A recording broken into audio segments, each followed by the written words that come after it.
Muito bem, abra a tua Bíblia no livro de Mateus, no capítulo 14, acompanhe comigo esta afirmação do versículo de número 26, e quero compartilhar com a igreja a experiência que tenho, de vez em quando eu estou lendo a Bíblia, né? Eu não sei se esse versículo já te chamou a atenção algumas vezes, este versículo em especial, não é?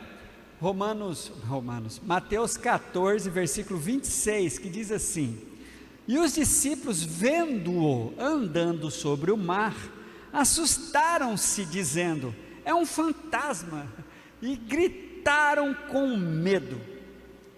E aí o título da mensagem de hoje, muito maravilhosamente ilustrado pelo Ilcinho: fantasma não existe. Irmãos, os irmãos conhecem o contexto dessa passagem. É quando Jesus anda sobre o mar, indo em direção dos discípulos.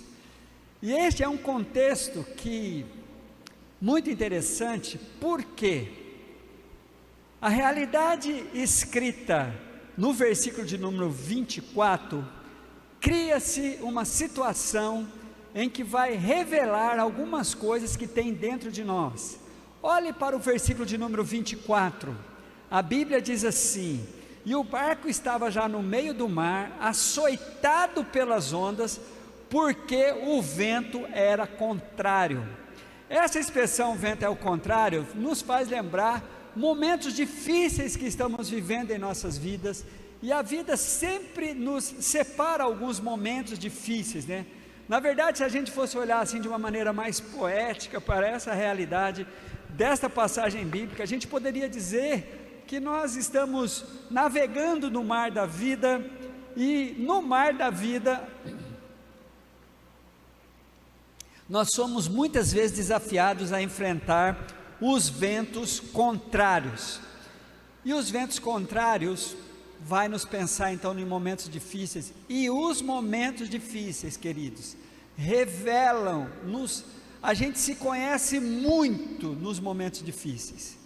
Como que você reagiu à sua última luta? Quais foram as atitudes que você tomou? Quais foram as decisões? O que você fez? É interessante como os momentos difíceis, os ventos contrários nos fazem, nos revelam. Eu creio, e a Bíblia vai mostrar algumas vezes, Deus nos colocando à prova. Há uma expressão no livro de Juízes, no capítulo 3, que Deus permitiu que aquela geração enfrentasse guerras, para que eles aprendessem a guerrear. E aqui está Jesus, os discípulos, depois de receberem uma ordem de Jesus. Eu achei interessante essa ordem, porque todos os evangélicos dizem que Jesus ficou aqui insistindo para os discípulos, para que entrassem naquele barco e fossem navegar. A impressão que eu tenho é que os discípulos: não, Senhor, a gente só vai quando o Senhor for, tal. Mas a Bíblia diz no versículo 22 que Jesus insistiu, e essa insistência de Jesus me faz lembrar algumas situações que Deus permite que eu viva, para que ali eu tenha algum aprendizado fundamental para as nossas vidas. E olhem para isso que me chamou a atenção, e gostaria de compartilhar com os irmãos. Quando Jesus faz uma coisa assim totalmente sobrenatural, escolhe um horário assim bem sensível, né, às madrugadas, uma madrugada, lá vem Jesus andando sobre o mar, em direção do barco dos discípulos, e os discípulos já vivendo aquela situação desafiadora de estar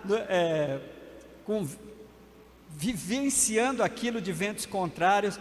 Lá vem Jesus andando sobre as águas em direção. Esta coisa sobrenatural, essa visão, aquele vulto, então os ventos mais aquele vulto mostra o que aqueles discípulos tinham dentro de si, diante de algo inexplicável. As crenças, as crendices, o medo daquilo que não existe. Irmãos, eu não sei, mas nós somos, a nossa cultura, né? É uma cultura assim, cheia de crendices.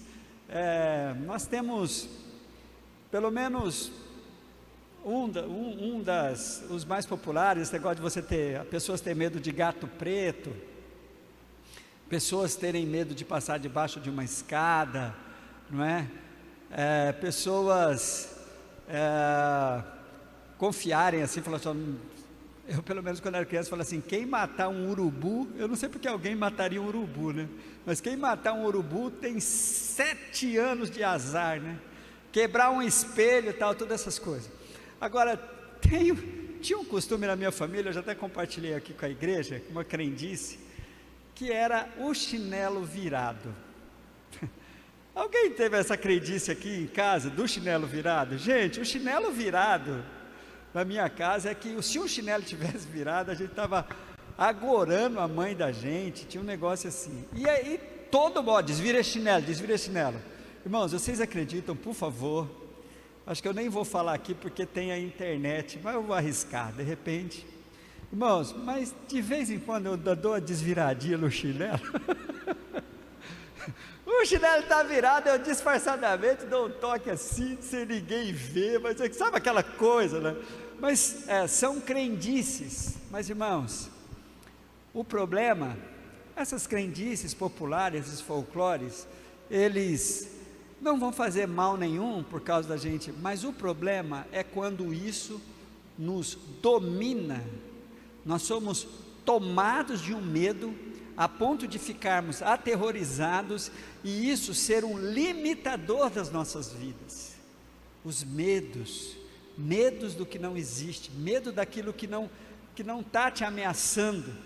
Os discípulos então, eles deixam bem, a Bíblia fala que aqueles 12 homens ali, começaram a gritar, a pensar que era um fantasma, e estava, sabe, na verdade, eu quero confessar aos irmãos, quando eu olhei, que esse me chamou a atenção, eu comecei meio que rir assim, né? Eu falei assim, poxa, esses homens, um judeu, um cara racional, pessoal assim, bem com medo, eles tinham medo de fantasmas. E a gente está aí com os fantasmas, a gente está aí com os nossos pensamentos que nos faz acreditar. Eu tive uma experiência, queria até compartilhar com a igreja, há uns 15 dias atrás, sobre a notícia que chegou sobre o meu irmão, que estava, o médico olhou para os primeiros exames, e bateu o martelo falando assim, olha, isso aqui é um câncer no pâncreas, e chamou a família do lado e falou, olha, ele vai ter aí cerca de 3 a 6 meses de vida. Aquilo assustou todo mundo, aí família, todo mundo orando, tal, aí quando fizeram a biópsia, depois de um tempo, olha a experiência que eu tive, eu quero compartilhar com os irmãos a experiência que eu tive. Foi feita a biópsia, e na biópsia veio um diagnóstico mais brando, nada de câncer no pâncreas, ele tinha um nódulo, não era cancerígeno, tal. Começou, olha o fantasma que começou a surgir, gente. Eu falei, não vou perder não. Erro médico. Aí Lucas, já ia meter isso na costa de vocês. Erro médico. Mas na hora, eu falei assim, eu fiquei pensando, eu falei, puxa, mas que médico maluco. Eu falei, não, peraí, velho. Por que erro médico? Por que a gente não pensa no sobrenatural? Por que a gente não acredita que Deus ouviu as orações e mudou essa situação? Eu mesmo falei no grupo da família, a gente fez um grupo só para tratar disso, para não espalhar para todo mundo, que a minha família, diferente da família de vocês, ela é muito espalhafatosa no grupo, né? Sempre tem uns, de vocês não, são calminha, mas a minha é muito engraçada. Mas aí eu fiz um grupo só dos irmãos de sangue, alguns parentes próximos, só para compartilhar sobre isso. Eu falei assim, não gente, vamos acreditar que Deus interviu nisso, o fantasma do erro médico não me pegou. Então, essa foi uma experiência que eu tive, e quero agradecer, vamos até aplaudir ao Senhor por essa bênção que Deus liberou para a nossa família, eu até compartilhei aqui na igreja. Mas irmãos, nós temos alguns fantasmas, a gente tem as nossas crendices dentro, a gente tem medo do fracasso, pessoas têm medo da solidão, pessoas têm um medo, que um crente nunca poderia ter medo de demônios, não que ele não exista, mas qualquer crente pode enfrentar qualquer situação demoníaca no nome do Senhor Jesus. A gente tem medo das doenças, medo da morte, a gente tem muitos medos que aparecem como fantasmas para nós, e esses medos algumas vezes me tira a ousadia, me tira a fé, me tira a perseverança, porque eu estou com medo, estou com medo. E é interessante como aqueles discípulos foram desafiados naquele dia, e o contexto desse texto vai aparecer Jesus demonstrando o quanto ele vai. Um texto antes vai aparecer a multiplicação dos pães, um texto anterior a esse vai chegar a notícia aos ouvidos de Jesus que João Batista havia morrido. A morte, a vida continua, João Batista morreu, mas a vida continua. Sobre a questão dos pães, o Senhor está aí, pronto para resolver essas questões de alimentação para nós. No próprio capítulo, nesse mesmo capítulo, vai aparecer Jesus curando os enfermos. Nesse mesmo capítulo, e nesse contexto aqui, vai aparecer alguém tentando vencer os seus medos. E quem é esse alguém? Pedro. Mas eu acho lindo essa atitude de Pedro, mas eu queria compartilhar com a igreja algo que sempre passa no meu coração, já compartilhei outras vezes, como esta história aqui poderia ter sido diferente. Como essa história poderia ser diferente. O que aconteceu quando eles tiveram medo de fantasma? Aquilo que Jesus faz com todos nós. Isso aqui eu quero que você tome posse dessa atitude de Cristo com relação às situações em que estamos vivendo, os ventos contrários, os medos nos dominando. De repente, no versículo de número 27, mas Jesus imediatamente, diga amém, irmãos. Não, eu quero ouvir um amém imediatamente. Esse é um bom amém. Irmãos, imediatamente Jesus disse: coragem, sou eu, não tenham medo. A gente já sente, o amor de Deus nos inundando assim. Aí a gente pode até lembrar a Shirley cantando: o verdadeiro amor lança. Vou só dizer a letra, porque se eu inventar de cantar com a Shirley, vocês vão falar: pelo amor de Deus, como é que ele tem coragem? A Shirley cantaria botando música nesse versículo: o verdadeiro amor lança fora todo medo, Shirley?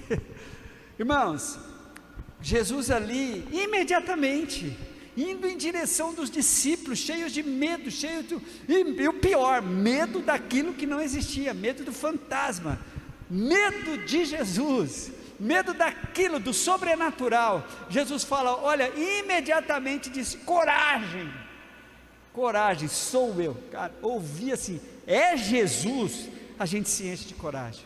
E eu quero dizer para você uma coisa, que eu quero que você tome posse disso. Ao enfrentarmos os ventos contrários, ao entrarmos em qualquer situação de desespero, é bom que você saiba, você que crê em Cristo Jesus, Ele está vindo em sua direção para te ajudar a passar por essa situação. Amém, queridos? E você vai ouvir pelos ouvidos da fé. Não tenham medo, coragem, sou eu. Alguns crentes são audaciosos como Pedro. Eu admiro a Pedro quando ele coloca meio ali, meio que talvez exercitando uma atitude de alguns judeus, assim, de colocar Deus à prova. A pergunta de Pedro é uma pergunta dentro dos princípios, a reação de Pedro é uma reação dentro dos princípios bíblicos, assim. Depois que Jesus fala, coragem, não sou eu, não tenham medo, não tenha isso que é a fé negativa. Eu repito sempre aqui, a fé negativa, o medo é a fé no inimigo, o medo é a fé na situação contrária, esse medo que te trava, esse medo que está ligado a você, está com medo daquilo que não está te ameaçando, com medo de Satanás. Quem tem medo do diabo tem fé no inimigo. Então este é o medo. Aí Pedro faz uma coisa, irmãos, muito interessante. Senhor, disse Pedro, se és tu, sabia que Deus não se importa de você algumas vezes duvidar se é Ele mesmo? quando você é sincero, quando você abre o coração com Deus, quando você está com dúvida, fale com o Senhor de maneira sincera mesmo. Faça como Pedro: é o Senhor mesmo? É o Senhor mesmo? Se é o Senhor mesmo, então faça com que, manda que eu ir até o teu encontro sobre as águas. Eu acho que Pedro ficou torcendo para Jesus, falou assim: tomara que ele não fala venha, venha, venha, venha. Mas Jesus falou: venha, venha então. Como Deus, a expectativa de Cristo é sempre essa, que nós tomemos uma demonstração de fé na mesma radicalidade que Ele está fazendo conosco. O Senhor nos ama, preste bem atenção nisso, o Senhor nos ama sem nenhum tipo de expectativa, mas se você for amá-lo, que seja na mesma proporção. O amor de Deus é um amor exigente. Primeiro, Ele quer que você ame somente a Ele, não coloque ninguém no lugar de Deus na sua vida, não coloque ninguém no lugar de Jesus. Então Pedro diz isso, e ele recebe aquele desafio: então venha, venha, respondeu ele. E aí vem a audácia de Pedro. Pedro saiu do barco, começou a andar sobre as águas, e foi na direção certa, na direção de Jesus. Mas irmãos, nós somos testados sempre assim, estamos acertando, estamos fazendo tudo certo, estamos sendo desafiados para enfrentar a situação com fé, para andar sobre as águas. Eu estou indo numa palavra de Deus, mas eu vou ser sempre testado, para que eu continue me conhecendo. E Pedro foi testado aquele dia, os irmãos lembram muito bem, não é? O que Pedro fez? Ele tirou, olha no versículo de número 20, no versículo 30, um texto muito legal, todo mundo conhece isso daqui, mas é sempre bom a gente ver de novo. Mas quando reparou no vento, aí vem os fantasmas de novo. Quando a gente tira os olhos do que é verdadeiro, quando a gente começa a se preocupar mais com os problemas do que com aquele que vai solucionar o problema, o medo começa a vir de novo, os fantasmas começam a aparecer de novo. E o que aconteceu com Pedro? A gente precisa lembrar sempre disso: eu não posso parar de mirar, de olhar, de fixar minha fé, meus olhos espirituais, meus ouvidos espirituais, em quem é o único que pode realmente me dar uma ordem, e eu, ao cumpri-la, Ele vai garantir que eu vou conseguir. Então Pedro tira os olhos, a Bíblia é bem clara, fala assim: mas quando reparou no vento, a consequência, olha só o que o vento produz. Mais uma vez os ventos contrários do versículo de número 24, mais uma vez, quando ele repara no vento, o medo começa a dominá-lo. O que acontece? Qual é o símbolo agora? Ele começa a afundar. Mas tem uma atitude de Pedro, irmãos, maravilhosa. Algumas pessoas, quando estão afundando, ficam com medo de Deus, fica se sentindo culpado. Puxa vida, por que eu fui olhar para o vento? Ou por que eu não fiz isso? Por que eu não fiz aquilo? E a pessoa, a culpa somada ao medo, faz com que as pessoas se consumam. As pessoas não acham digna de falar: caramba, Jesus me desafiou e eu estou... Não. Essa reação de Pedro é a reação que mais me enche. Pedro, sabe o que começou a falar? Começou a gritar: salva-me, Senhor, salva-me, Senhor. Mas não tem um grito desse. Não importa para que ventos você olhou, não importa que erros você cometeu, não importa se foram gravíssimos, se foram leves, não importa se você foi tomado por uma incredulidade, por um medo que fez você errar, não importa. Não pense que o Senhor não está pronto para vir em sua direção, aí agora, estendendo para você as mãos. Olha que expressão linda: Imediatamente, de novo, vamos aplaudir ao Senhor por segundo imediatamente. Eu amo essas expressões. Todo mundo com medo de Jesus, imediatamente ele já falou: calma, relaxa, sou eu. Agora de novo Pedro se afogando, imediatamente, gente, é imediato. Vamos ficar com o que está escrito na palavra, em nome de Jesus. Não com o que as circunstâncias estão provando, não, imediatamente. Isso aqui tem que gerar muita fé no nosso coração. Imediatamente, Jesus estendeu a mão e segurou, e aí colocou um apelidinho em Pedro. Qual que é, Serginho, lembra? Homem bully, Serginho lembra, porque mais uma vez foi ele que contou essa piadinha para mim. Não, eu sempre boto a culpa do Serginho. O homem bully de pouca fé. Mais ou menos, né, mano? Não precisa rir não, porque essa é muito sem graça mesmo. Mas se fosse engraçado, como diria a Michele, não seria o pastor que estaria contando, né? Eu sei. As minhas são sem graça. Irmãos, homem de pouca fé, é interessante isso, né? Por que você duvidou? Preste minha atenção, a dúvida de Pedro, o fracasso de Pedro, a incredulidade de Pedro, nada disso foi maior do que a disposição de Cristo, apenas em constrangê-lo. Olha, da próxima vez, fique firme. Jesus não estava condenando Pedro, Jesus só estava desafiando a ele, e aquilo não era só para Pedro, aquilo é para todos nós. Não duvide, não duvide. Dê uma olhadinha só de pouco, já cola de novo o olho em Jesus. Se começou a afundar, grita. Qual foi a consequência daquilo, irmãos? Uma glorificação do nome de Jesus, uma convicção de quem era Jesus. A Bíblia vai terminar, e eu quero terminar aqui, depois de Jesus indo socorro imediato sobre Pedro, depois de Jesus trazer essa exortação, não para diminuí-lo, não para condená-lo, porque Jesus já estava tirando ele da situação. Não, agora você sai daí sozinho, ué. Quem mandou você duvidar?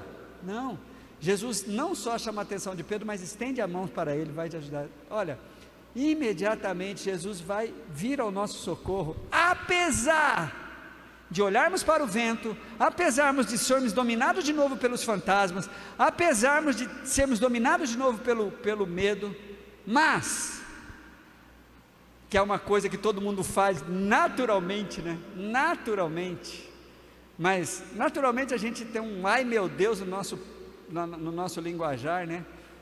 Mas quando a coisa aperta mesmo, aqueles que creem sempre correm em direção a Jesus Cristo. Aí a Bíblia diz: quando eles entraram no barco, o vento cessou. Vamos aplaudir ao Senhor por isso? Preste atenção, que eu quero terminar. A viajada que eu sempre dou nesse texto, é nessa possibilidade aqui, irmãos. O texto não fala, em lugar nenhum a Bíblia diz, mas eu gosto dessa viajada aqui. Imagine vocês, se naquele dia, quando Pedro falou: Senhor, se é tu mesmo, manda eu ir ter contigo. Imagine, irmãos, se os 11 discípulos falaram: eu também vou. Ia ser massa demais. Os 12 discípulos, e talvez seria mais difícil um só, mas qual que é o problema? O problema que eu quero nessa noite é desafiar você a mudar a posição dos 11 discípulos, porque é bem assim mesmo. Os 11 discípulos é aquela representação: lá vai o amostrado, não dou 3 passos pela fundada. Vai falar, outros admirando: nossa, como ele é corajoso. Mas imagine vocês, irmãos, nós não ficássemos assistindo a tentativa dos outros, a gente fosse juntos.